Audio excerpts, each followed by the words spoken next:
अनुपम जी, ये जो बार बार यूएस के एजेंट पकड़े जा रहे हैं, अब ये पकड़ा गया है, कहते हैं नेवी का अफसर है, 36 साल का है, बहुत बॉडी वॉडी बना के वहां घूम रहा है, भारत में इलीगली आया हुआ है। इससे पहले जो पकड़े गए, फिर यूक्रेनियन पकड़े जा रहे हैं।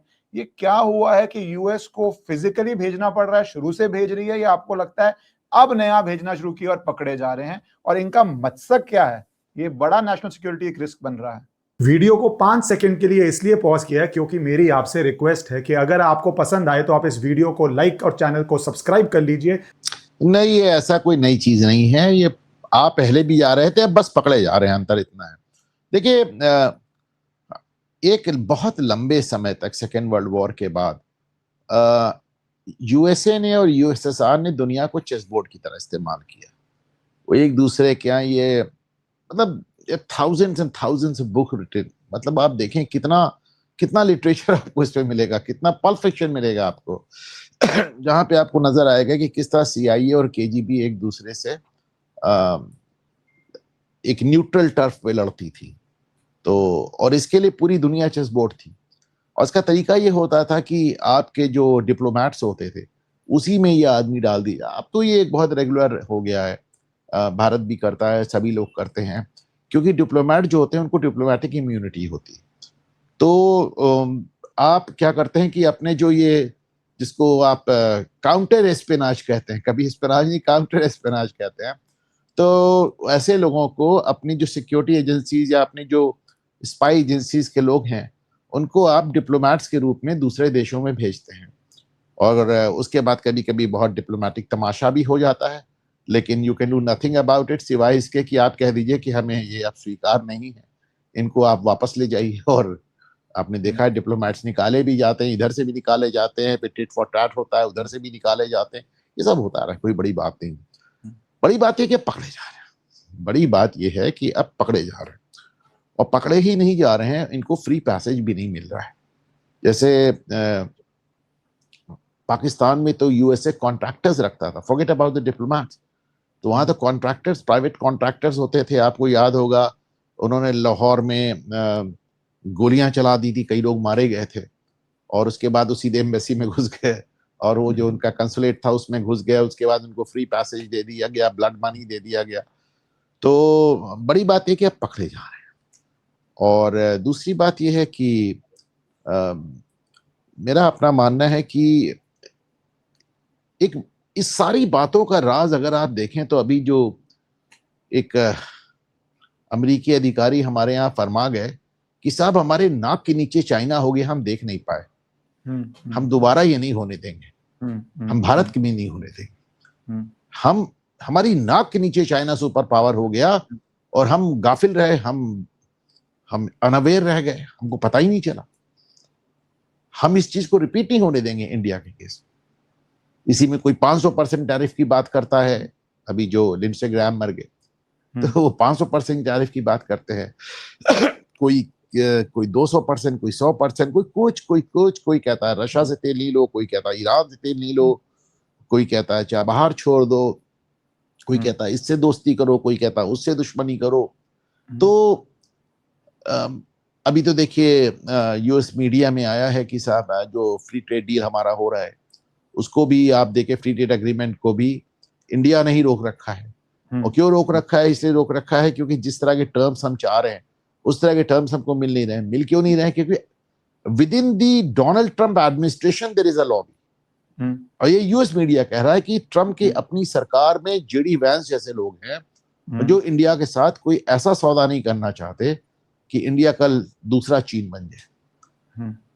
तो अब ऐसे में कई चीजों को आपको जोड़ के देखना होगा। देखिए ये एक जिसे कहना चाहिए जियोपॉलिटिक्स है, तो इसमें कोई चीज आइसोलेशन में नहीं देखी जा सकती।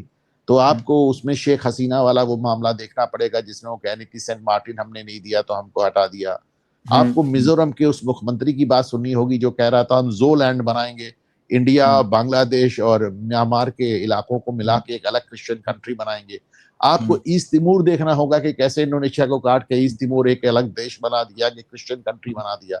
आपको ये सब देखना होगा, और आपको ये भी देखना होगा कि ये पकड़े जाने वाला मेरे ख्याल से चौथा या पांचवा आदमी है। आपको देखना होगा कि किस तरह सेक्रेटरी ऑफ स्टेट अमेरिका के आते हैं तो सीधे मिशनरीज ऑफ चैरिटी में लैंड करते हैं। आपको देखना होगा कि किस तरह बिशप्स की जो पूरी एपिक्स बॉडी है वो जाके उनसे मिल रही है अमित शाह से।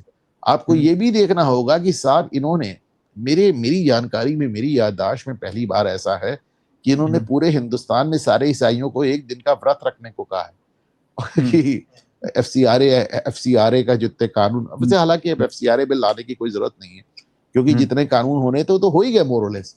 वो तो अमित शाह ने रूल्स को ट्वीक करके कर दिया, तो रूल्स बदल के कर दिया। I don't think we need a separate act और सेपरेट बिल फॉर दैट।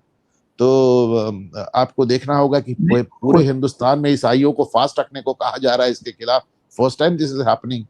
तो इस सारी चीजों को आपको एक समग्रता से देखना होगा और आपको ये भी देखना होगा इश्करण कि पश्चिमी देशों का सब्र चुक रहा है। सब्र क्यों चुक रहा है?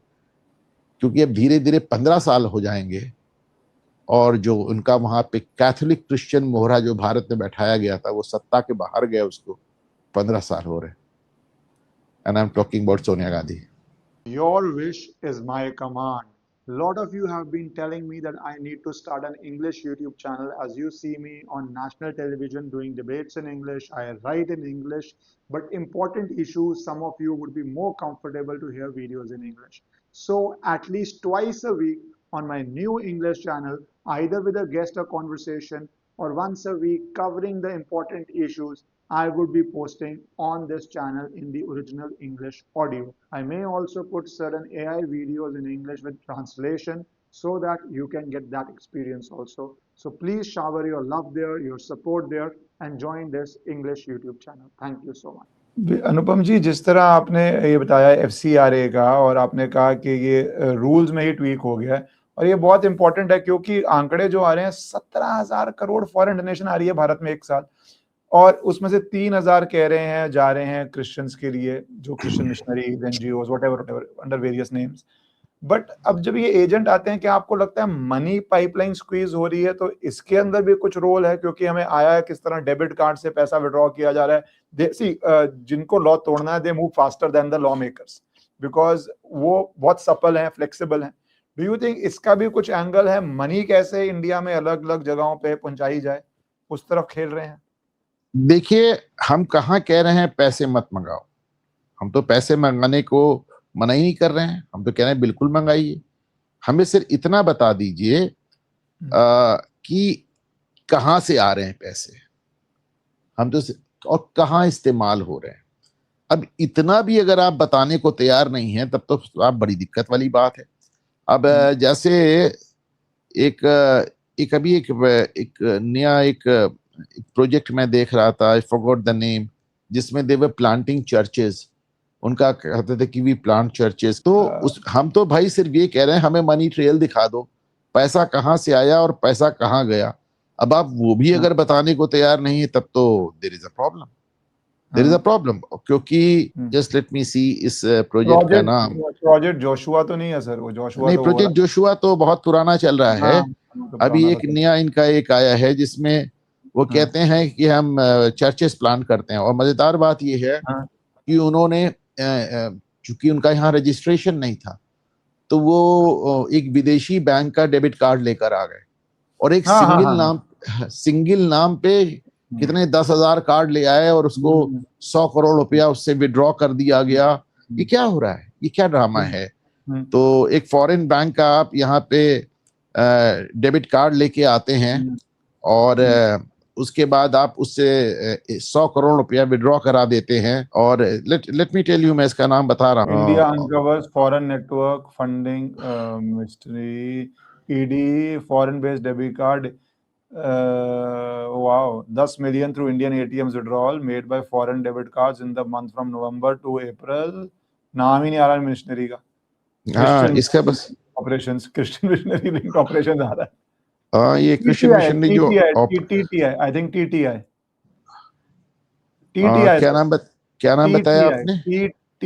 T for table tennis, T for table tennis, I for India, TTI। It will come back to me hopefully by the end of this program।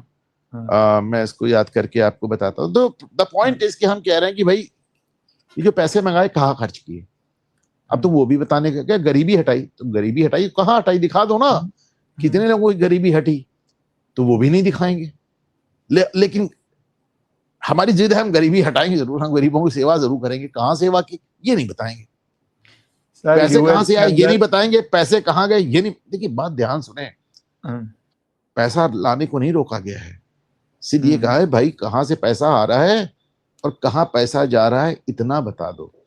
इतना बताने के लिए तो भारत सरकार भी बाध्य है ना, जब वो बजट पेश करती है तो कहती है ना पैसा कितना कहाँ से आया और कहाँ गया।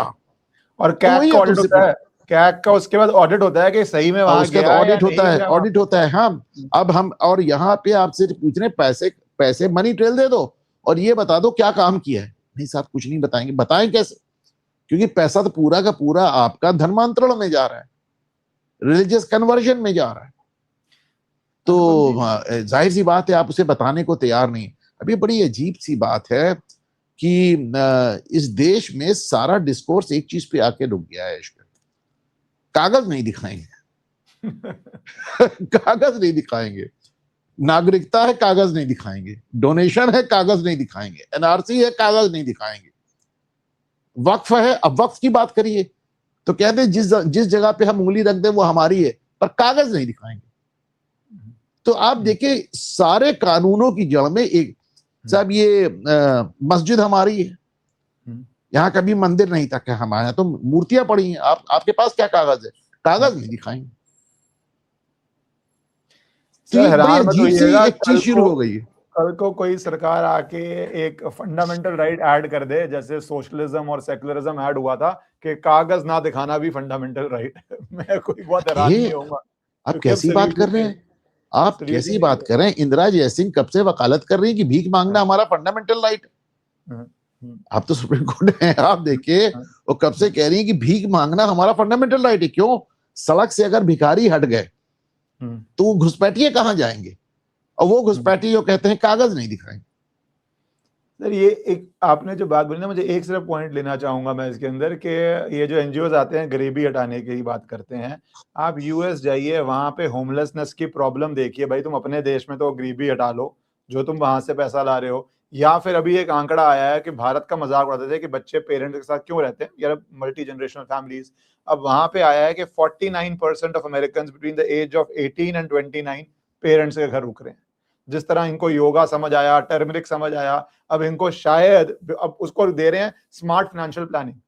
तो पूरे आर्टिकल चल रहे हैं फाइनेंशियल टाइम पे कि स्मार्ट फाइनेंशियल प्लानिंग, तुम अपनी प्रॉब्लम तो पहले सॉल्व कर लो फिर वर्ल्ड की करोगे। मैं तो ये भी कहता हूं कि तुम गली गली घूम के चंगई कर रहे हो, तुम ट्यूमर से लेके कैंसर तक ट्रीट कर रहे हो, तुम मुर्दा आदमी को जिंदा कर रहे हो। तुम्हारे पोप साहब व्हीलचेयर में चले गए, उनकी गठिया नहीं ठीक कर पाए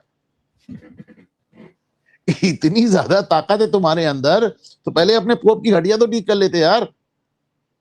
सर वो तो ये बेसिकली क्या है कि आप टफ क्वेश्चंस सिर्फ सनातन की प्रैक्टिस पे पूछते हो, बाकी सब is under the garb of secularism.